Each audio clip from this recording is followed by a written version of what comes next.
यहाँबाट खाडी मुलुकमा जाने गएका हाम्रा अध्यक्ष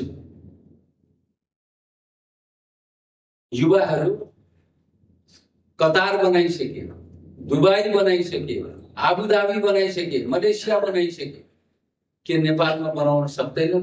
सक्छौँ, हामी सक्छौँ। मलाई विश्वास छ हामी सक्छौँ। तर त्यसको निम्ति हामीले शासन दिन सक्नुपर्छ। त्यसको निम्ति केही चेन्जेसहरू ल्याउन सक्नुपर्छ। केही दिन पहिले एउटा घटना घट्यो, यही रूपन्देहीकै एउटा बहिनी छोरी भनौँ, जहाँ 1200 देखि 1500 नेपालीहरू इन्जिनियरिङ कलेजमा पढ्न गएका छन् नेपालमा। के नेपालमा इन्जिनियरिङ कलेजहरू छैन? हामी पढाउन सक्दैनौँ त्यसरी? सोचौँ, 80सम्म त थियो, आज किन भइरहेको छैन? आज किन गइरहेको छ? मैले विद्यार्थीहरूसित अन्तर्क्रिया गर्दाखेरि उनीहरूले के भने भने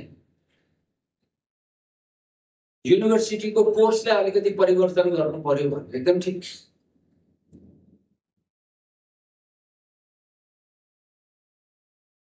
र अपर्च्युनिटिजहरू यही नेपालमै दिन सकिन्छ कि सकिँदैन भनेर पनि हेरौँ।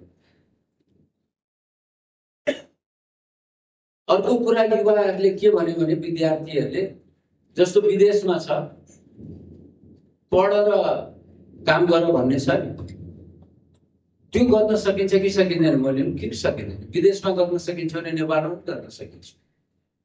हामी सक्छौँ, सम्भव छ।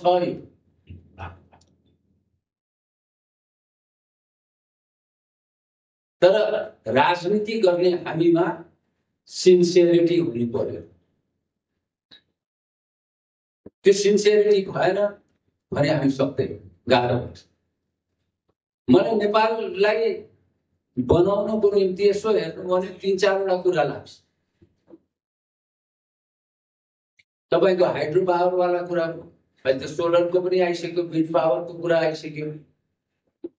अहिले हामीले यो 2028 10 वर्ष भनौँ न, अबको 10 वर्षभित्र 28,000 मेगावाट बनाउने भनेर भनेको छ, थप्ने भनेको छ।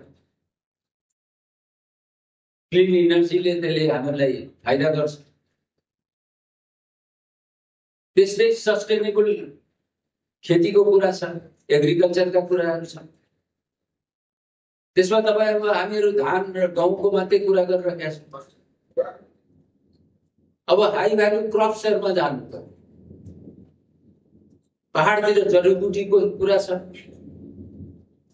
एभोकाडोको कुरा छ, कफीको कुरा छ, चियाको कुरा छ। यहाँ गुल्मीमा त छ नि त, कफीको धेरै राम्रो सम्भावनाहरू छ। त हामी गर्न सक्छौं भन्ने हामीले पहिले अठोट गर्न जरुरी छ र युवाहरूले त्यसलाई लिएर अगाडि जानुपर्छ भन्ने मलाई लाग्छ।